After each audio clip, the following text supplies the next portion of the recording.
All right, let's talk about Justin Fields and the Chicago Bears here. It was a unique game here. I mean, another one of those, the Bears kind of finding a way to snatch defeat from the jaws of victory, it felt like. But for Fields, I think he's a very unique player. So the box score stats were terrible. They were. I mean, you look at the numbers and you're like, oh my God, he must be the worst quarterback in football.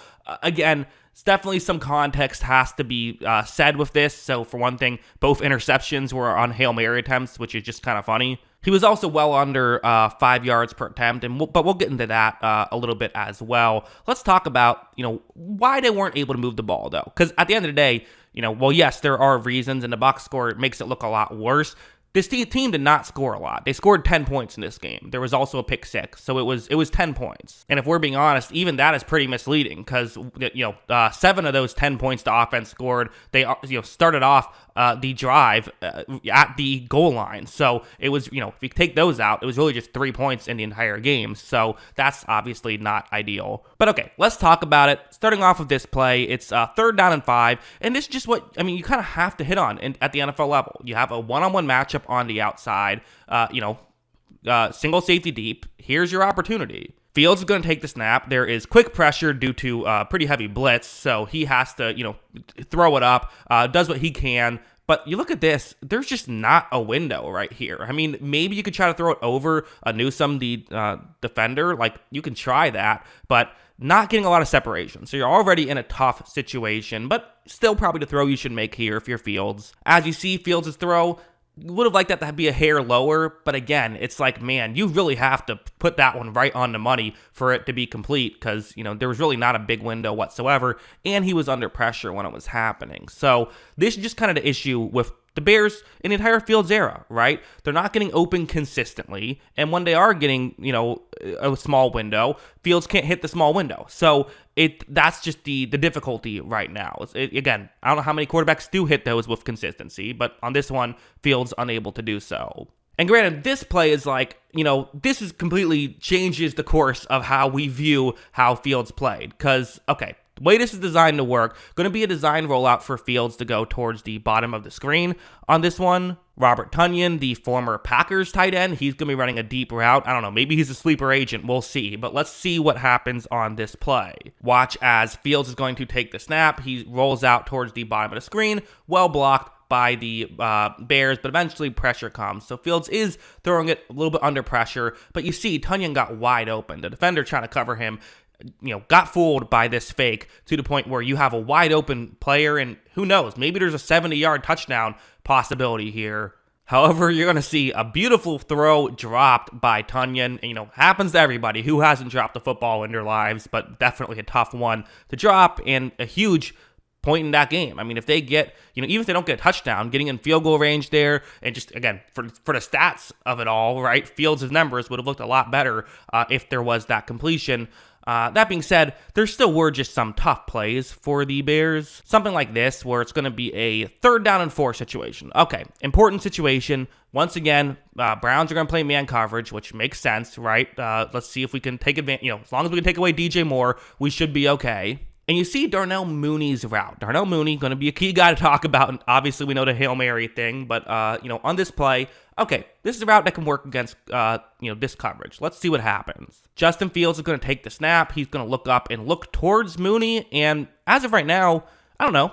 Feels like Mooney could get open, right? Running over the middle. Definitely there is a window here. The issue, Fields and Mooney are not on the same page. I showed you the route that Mooney is running. But Fields throws it as if Mooney was supposed to stop, and that probably should have been an interception, and that could have been really dangerous. That could have been a pick six, potentially, given how, if things broke down horribly for Chicago. Really, they got away with one there. So those are mistakes that they just can't happen. They just can't. Now, going over here, again, people like to make the jokes of like, oh, Justin Fields, he's a running back or whatever. But, I don't know. There still was a lot of value in a rushing quarterback. I think the counter argument to the Justin Fields, some of the tough stats that you see are, well, yeah, but he's not a traditional quarterback. He does other things that a lot of quarterbacks can't do. This situation, it's a 4th down and 2. Usually you're either in a situation where you have to give the ball to your running back or, have your quarterback throw for it. Fields gives you another option. You see he's the only player lined up in the backfield. There's no halfback. So for Cleveland,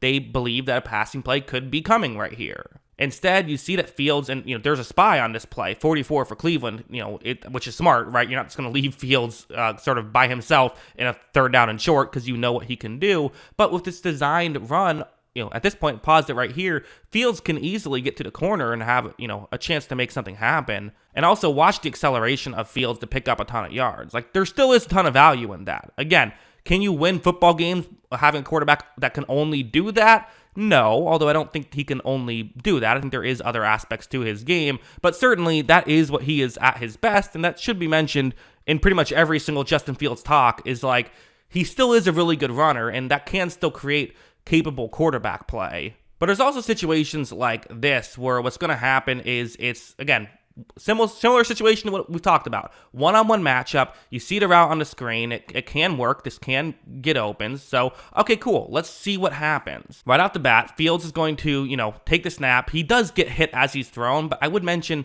you can throw the football earlier. Like, that's a situation where if you want to get rid of the football earlier, you can get rid of the football earlier. You can get rid of the football the second you get it if you want to in a concept like this on a route like this. So Fields chooses not to, chooses to wait, and, there is a window. I know it's very blurry where I paused it right here. This is just the best still frame I had, but you can see that there's a window. I'm not saying this is a wide open window, but this is actually a scenario where, like, this is what you're hoping for, especially against a good defense, right? Because that, I haven't mentioned yet, but obviously goes without saying, the Browns have a very good defense and can do this to you. So that's part of the issue with Fields and all of this, and for the Bears. But you see that the pressure affected the throw. Fields not able to get it down there. And to me, this is I do put this on Fields a little bit. I think that he should have gotten rid of the football earlier. So it's one of those things where it's like, it wasn't Fields' fault. It wasn't. This game was not Fields' fault at all. I mean, there was those drop passes. The interceptions were not terrible. At the same time, though, you have to be able to find a way to score more than 3 points in a football game. And I don't know if that's Fields' fault, but I also think that, again, if you had the first overall pick and you like one of those quarterbacks, you probably got to take that quarterback, although I do think there is value in Fields, and I think a team would trade you some draft capital for him if you let him, go. So it's tough. I mean, the real thing I think when I watch these games is like, man, why couldn't you get anything for Fields? Why do we have so many of these games where we're just like, yeah, Fields didn't make one of the 2 throws he could have potentially made in this game because all the other ones he had no shot at. Like, why do we have to view it that way? Why can't we just be like, okay, this is Fields in a good situation and he's looked good or bad, or that's what you want to see. You want to see a healthy dose of good situation, bad situation, okay situation. Instead, it's 90% bad situation, 10% like okay situation. It feels like they've had a couple good situation moments, but as a whole, it's just frustrating trying to evaluate him. But yeah, those are kind of my thoughts on Fields. What do you think? Let me know in the comments below. Always love hearing from y'all. And of course, as always, thanks for watching.